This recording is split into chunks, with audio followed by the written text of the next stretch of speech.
Hello दोस्तों आज के वीडियो में हम बात करेंगे रैगिंग के बारे में, जिसे आप टॉक्सिसिटी भी आजकल बोलते हैं। डे बाय डे रैगिंग का जो सीरियसनेस है वो मेडिकल कॉलेजेस में इंक्रीज होता जा रहा है। दोस्तों, वीडियो आप कंप्लीट देखना और आप कमेंट भी कर सकते हो अपने कॉलेज का नाम लिख के, जहाँ पे आपको ज़्यादा रैगिंग या टॉक्सिसिटी फेस करनी पड़ती है। आपकी तरफ से एनएमसी की हेल्पलाइन पे मैं ईमेल कर दूंगा, अगर आप ईमेल नहीं कर सकते हैं तो। दोस्तों, इस वीडियो में हम बात करेंगे कि कॉलेज अथॉरिटी को क्या स्टेप लेना चाहिए रैगिंग को कंट्रोल करने के लिए। जो ऑफेंडर हैं उनको क्या करना चाहिए, किस तरीके से सोचना चाहिए, और जो विक्टिम हैं उनको क्या स्टेप लेने चाहिए रैगिंग की एक्टिविटी से खुद को बचाने के लिए। दोस्तों, शुरू में जो रैगिंग होती थी वो बड़े हल्के ही लेवल पे होती थी, और जिसके पीछे एक लॉजिक भी दिया जाता था कि रैगिंग से स्टूडेंट में एक डिसिप्लिन बना रहता है कॉलेज के अंदर, प्लस जूनियर और सीनियर के अंदर एक जो हेजिटेशन होती है वो इस टाइप की एक्टिविटी से दूर हो जाएगी। शुरू में जो रैगिंग है वो हल्के फुल्के, किसी से गाने सुन लेना, किसी से जोक सुन लेना, हल्का फुल्का डांस करवा लेना, इस प्रकार की एक्टिविटी होती थी। तो इससे कुछ ज़्यादा नुकसान भी नहीं होता था और ये चीज़ चलती रहती थी। बट आज के समय रैगिंग एक्टिविटी बहुत सीरियस हो चुकी हैं, और इतनी सीरियस हो चुकी हैं कि ये एक स्टूडेंट को इमोशनली और फिजिकली हार्म भी करती है। दोस्तों, आज क्या रीज़न है जिसकी वजह से जो रैगिंग एक्टिविटी है वो इंक्रीज हो रही है? तो उसका एक रीज़न जो मुझे लगता है वो आता है to take revenge of first year. जब एक स्टूडेंट फर्स्ट ईयर में था तो उसे रैगिंग झेलनी पड़ी थी, लेकिन अब वो सीनियर बन गया है तो वो अब बदला लेना चाहता है अपने अपमान का, या वो बदला लेना चाहता है उन एक्टिविटी का जो उसके साथ हुई थी। तो इस प्रकार से ये एक कल्चर डेवलप हो जाता है पूरे कॉलेज के अंदर। जो डोमिनेंसी है, स्टूडेंट का एक ग्रुप है वो अपने आप को डोमिनेंट साबित करना चाहता है, तो अपने आप को डोमिनेंट प्रूव करने के चक्कर में भी जो रैगिंग है वो इंक्रीज हो जाती है। पीयर प्रेशर, कई बार सीनियर का ही एक ग्रुप है जिसको रैगिंग रिलेटेड एक्टिविटी पसंद नहीं है, लेकिन उन्हीं का जो दूसरा ग्रुप होता है वो रैगिंग को पसंद करता है, उसको मज़ा आता है, एंटरटेन करता है, एंजॉय करता है इन सब एक्टिविटी को। बट वो अपने दूसरे साथियों को भी साथ में इसमें इन्वॉल्व कर लेता है, यानी पीयर प्रेशर के कारण वो सीनियर भी रैगिंग में इन्वॉल्व हो जाते हैं जिनको ये एक्टिविटी पसंद नहीं है। एंटरटेनमेंट, कई बार सीनियर अपने इंटरटेनमेंट पर्पज़ के लिए रैगिंग करते हैं जूनियर्स की। तो हल्का फुल्का एंटरटेनमेंट, हल्का फुल्का इंटरेक्शन हो जाए जूनियर और सीनियर के बीच में, एक स्टडी मटेरियल वगैरह भी आपस में शेयर करने पड़ते हैं, असाइनमेंट शेयर करने पड़ते हैं, वहाँ तक तो ठीक है। बट कई बार ये इंटरटेनमेंट बहुत एक्सट्रीम लेवल पे पहुँच जाता है और जो रैगिंग का एक मेन कारण बन जाता है। एक बड़ा देखने में आता है रिजर्वेशन फ्रस्ट्रेशन। अब SC ST में हमें पता है भाई, रेडियोलॉजी में जो कट ऑफ रहती है SC ST की वो बहुत हाई रहती है, बट जनरल कैटेगरी OBC की कट ऑफ लो रहती है। तो कहीं ना कहीं ये जो रिजर्वेशन वाला जो फ्रस्ट्रेशंस हैं, इस फ्रस्ट्रेशन को सीनियर जूनियर पे निकालते हैं। इट मीन्स रिजर्वेशन बहुत सारे केसेज में कास्ट बेस्ड भी हो जाता है। हालांकि इसमें कोई स्टूडेंट SC है, ST है, OBC है तो उसको रिजर्वेशन मिला है, तो ये कॉन्स्टिट्यूशनल राइट है उसका, जो हमारा संविधान उसको देता है। तो हमें इस चीज़ को लेके नाराज़ या हमें इस चीज़ को लेके फ्रस्ट्रेट नहीं होना चाहिए। इस्टेब्लिशमेंट ऑफ हायरार्की, रैगिंग से एक हायरार्की इस्टेब्लिश करने की कोशिश होती है सीनियर्स के द्वारा कि ये सेकेंड ईयर है सीनियर है, ये थर्ड ईयर सीनियर है, ये fourth year final year senior है। तो एक हायरार्की क्रिएट करने के चक्कर में भी रैगिंग रिलेटेड एक्टिविटी बढ़ती है। और सबसे इम्पोर्टेंट, कॉलेज अथॉरिटी को कहीं ना कहीं, प्रोफेसर्स को कहीं ना कहीं, प्रिंसिपल HOD को रैगिंग रिलेटेड एक्टिविटी के बारे में इनडायरेक्टली पता होता है। बट इनडायरेक्टली पता होने के बावजूद भी वो इन एक्टिविटी के अगेंस्ट कोई स्ट्रिक्ट लीगल एक्शन नहीं लेते, और अंदर ही अंदर कहीं ना कहीं वो इसको इग्नोर कर देते हैं। और उस इग्नोरेंस के कारण जो ऑफेंडर हैं उनका हौसला बढ़ जाता है और वो रैगिंग रिलेटेड एक्टिविटी में और ज़्यादा इन्वॉल्व हो जाते हैं, और जो सीरियसनेस है एक्टिविटी का वो भी इंक्रीज हो जाता है।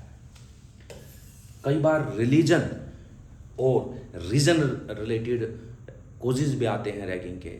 अगर एक नॉर्थ इंडियन स्टूडेंट हैं, साउथ इंडिया के किसी कॉलेज में पढ़ रहे हैं, वहाँ पे जो साउथ इंडियन स्टूडेंट हैं वो नॉर्थ इंडियन स्टूडेंट की रैगिंग करते हैं, और नॉर्थ इंडिया में साउथ इंडियन स्टूडेंट की रैगिंग ज़्यादा होती है। इस प्रकार को भी देखने में आता है। तो भैया हमें सोचना चाहिए कि इंडिया में डाइवर्सिटी इतनी ज़्यादा है, और डाइवर्सिटी होने के बाद भी यूनिटी है, तो ये यूनिटी का कॉन्सेप्ट हमारे दिमाग में होना चाहिए। कोई भी स्टूडेंट कहीं भी पढ़ सकता है, तो इस प्रकार से हमें सोचना चाहिए। तो रिलीजन रिलेटेड और रीजन रिलेटेड रैगिंग एक्टिविटी बिल्कुल भी नहीं होनी चाहिए। तो ये कुछ मेन कारण मुझे नज़र आते हैं रैगिंग होने के। कुछ और कारण भी हो सकते हैं, आप मुझे कमेंट करके बता सकते हैं। अब बात आते हैं कि रैगिंग के क्या कंसीक्वेंस हो सकते हैं। सबसे बड़ा कंसीक्वेंस है साइकोलॉजिकल और इमोशनल ब्रेकडाउन। कई बार इमोशनली बहुत हर्ट होते हैं स्टूडेंट इन एक्टिविटीज़ से। तो आप सोचो, आपकी किसी एक्शन की वजह से कोई इमोशनली हर्ट हो रहा है, तो it means you are not a good human being. एक अच्छा इंसान कौन होता है? जिसके एक्टिविटी से, जिसके एक्शन से दूसरा इंसान हर्ट ना हो, वही एक अच्छा इंसान होता है। तो हमें एक अच्छे डॉक्टर बनने के साथ साथ अच्छा इंसान भी बनना है, और हमें किसी को सताना नहीं है। कई बार फिजिकल हार्म भी रैगिंग रिलेटेड एक्टिविटी से हो जाता है, और most important consequence drop out. देखने में आता है स्टूडेंट फर्स्ट ईयर के 2 महीने, 3 महीने, 6 महीने बाद कॉलेज छोड़ देते हैं। उससे स्टूडेंट का जो स्टडी है वो तो अफेक्ट हुआ ही हुआ, साथ में जो मेडिकल रिसोर्स है उसका भी अंडर यूटिलाइजेशन हुआ। क्योंकि कोई मेडिकल सीट इन बिटवीन अगर लेफ्ट हो जाती है, वो सीट फिर आगे वैकेंट रह जाएगी। सिर्फ 1 साल के लिए नहीं, पूरा जो वो बैच था, यानी पूरा जो बैच है उसमें वो सीट वैकेंट ही चलेगी। अगर स्ट्रेंथ 120 की थी, 2 स्टूडेंट ने रैगिंग के कारण लेफ्ट कर दिया, अब वो बैच 118 स्टूडेंट का ही रह जाएगा। तो इस प्रकार से हमें फाइनेंशियल लॉस भी होता है, स्टूडेंट की स्टडी का लॉस भी होता है, और हमारे जो मेडिकल रिसोर्सेज हैं उनकी अंडर यूटिलाइजेशन भी हो गई रैगिंग रिलेटेड एक्टिविटी से। और बहुत सीरियस केसेस में देखा जाता है कि कई बार सुसाइड भी हो जाते हैं रैगिंग रिलेटेड एक्टिविटी के कारण। जो जूनियर्स होते हैं उन पे वर्कलोड बढ़ जाता है। कई बार सीनियर अपने असाइनमेंट को, अपने प्रोजेक्ट को जूनियर्स को अलॉट कर देते हैं, खुद कुछ नहीं कर रहे।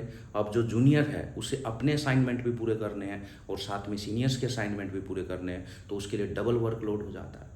तो उस वजह से वो अपनी स्टडी पे फोकस नहीं कर पाता, अच्छी प्रॉपर नींद नहीं ले पाता, और ऐसी एक्टिविटी से स्टूडेंट को अपने मेडिकल प्रोफेशन से एक एलर्जिक रिएक्शन हो सकता है, या यूँ कहें अपने मेडिकल प्रोफेशन से नफरत हो सकती है। दोस्तों, मेरा मैसेज रहेगा सबसे पहले तो कॉलेज अथॉरिटी को। तो कॉलेज अथॉरिटी को क्या करना चाहिए? दोस्तों, कॉलेज अथॉरिटी को सबसे पहले एंटी रैगिंग गाइडलाइंस के बारे में स्टूडेंट को अवेयर करना चाहिए। एंटी रैगिंग हेल्पलाइन नंबर हर एक क्लासरूम के अंदर, कॉरिडोर के अंदर, ऑडिटोरियम के अंदर लगे होने चाहिए। और स्टूडेंट को, जो कॉलेज अथॉरिटी है उनको अवेयर करना चाहिए, कॉलेज अथॉरिटी को स्टूडेंट को अवेयर करना चाहिए कि वो अपने सीनियर्स की कंप्लेन करने से ना डरे।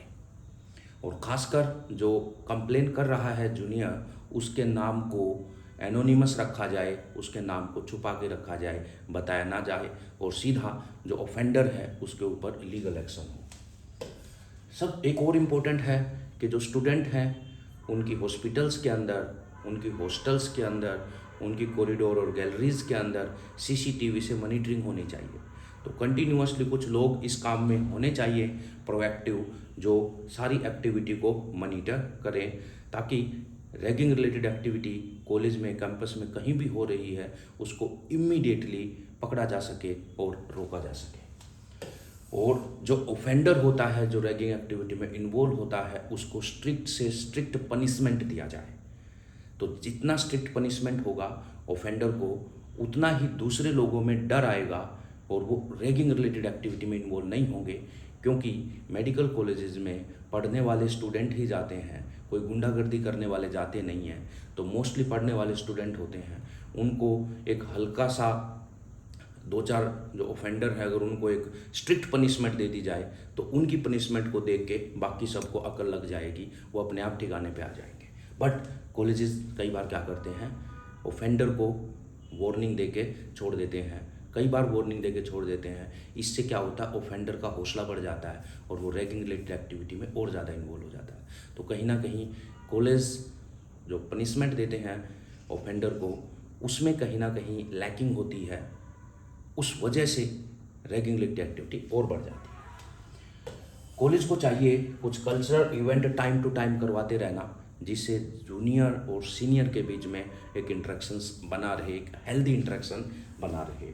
और हॉस्टल्स के अंदर जो एक्टिविटी हो रही है, तो वार्डन को स्ट्रिक्ट इंस्ट्रक्शंस दिए जाने चाहिए कि वो अपने हॉस्टल में एक्टिविटी को अच्छे से मॉनिटर करे कि कहीं कोई रैगिंग रिलेटेड एक्टिविटी तो नहीं हो रही है। कई बार क्या होता है, एक हल्का फुल्का एंटरटेनमेंट और रैगिंग में बड़ी सी एक बारीक लाइन का अंतर होता है। हंसी मजाक चल रहा है, कब वो रैगिंग में कन्वर्ट हो जाए उसका पता नहीं चलता। ऑफेंडर के लिए मेरा ये मैसेज है दोस्तों कि हमें इस कल्चर को तोड़ना है। आप सोचो, कभी ना कभी आप भी जूनियर थे, हो सकता है आपको हैरेस किया गया हो, बट हमें इस कल्चर को, इस चेन को तोड़ना है। आपको हैरेस किया गया है, बट आप मेरे से प्रॉमिस करो आप अपने जूनियर को हैरेस नहीं करोगे।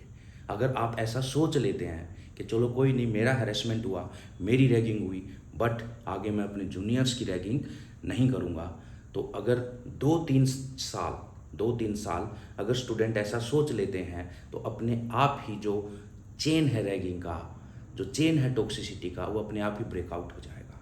आप सोचो, आप एक अच्छे डॉक्टर बनने वाले हो और डॉक्टर के साथ साथ आपको अच्छा इंसान भी बनना है, तो आप सोचो अगर आपकी किसी एक्टिविटी का किसी पे इमोशनली कोई हर्ट होता है, फिजिकली हर्ट होता है, उसको नुकसान होता है, तो फिर इसका मतलब आप अच्छे इंसान नहीं हो, आप अच्छे ह्यूमन बीइंग नहीं हो। तो हमें एक अच्छे डॉक्टर के साथ साथ एक अच्छा ह्यूमन बीइंग भी बनना है।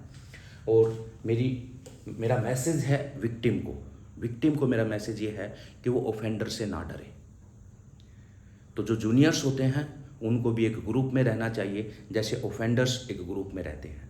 तो जूनियर्स को जैसे ही कोई हल्का फुल्का मजाक चलता है, ठीक है, इट्स ओके, हल्का फुल्का इंटरेक्शन चलता है, ठीक है, इट्स ओके, तो ये सब चीज़ें तो चलती हैं। लेकिन जैसे ही एक्टिविटी की सीरियसनेस बढ़ती है, जैसे ही रैगिंग रिलेटेड एक्टिविटी स्टार्ट होती है, तो इमीडिएटली ऐसी एक्टिविटी को रिपोर्ट करना चाहिए अपने कॉलेज अथॉरिटी को या एनएमसी अथॉरिटी को। मैं अभी आपके साथ कुछ नंबर शेयर करूंगा एंटी रैगिंग हेल्पलाइंस के, जो एनएमसी ने रिलीज कर रखे हैं, तो वहाँ पे आप इमीडिएटली कॉन्टैक्ट कर सकते हैं।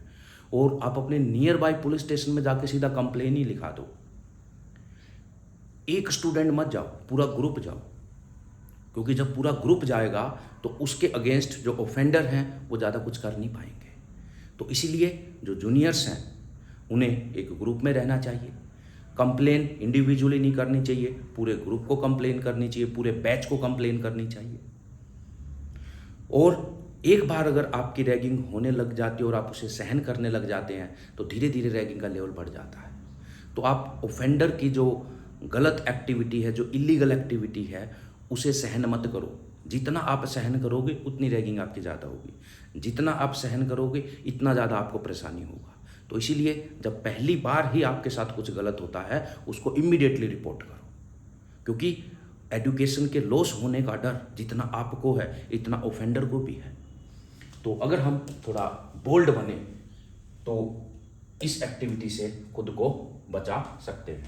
तो ये कुछ हेल्पलाइन नंबर हैं, जैसे कि ये टोल फ्री नंबर है एनएमसी की, एंटी रैगिंग हेल्पलाइन का।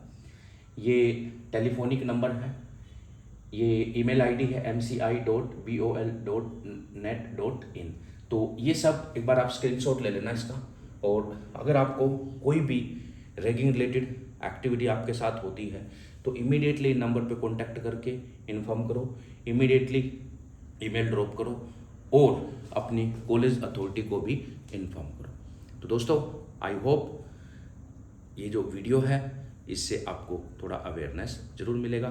Thank you.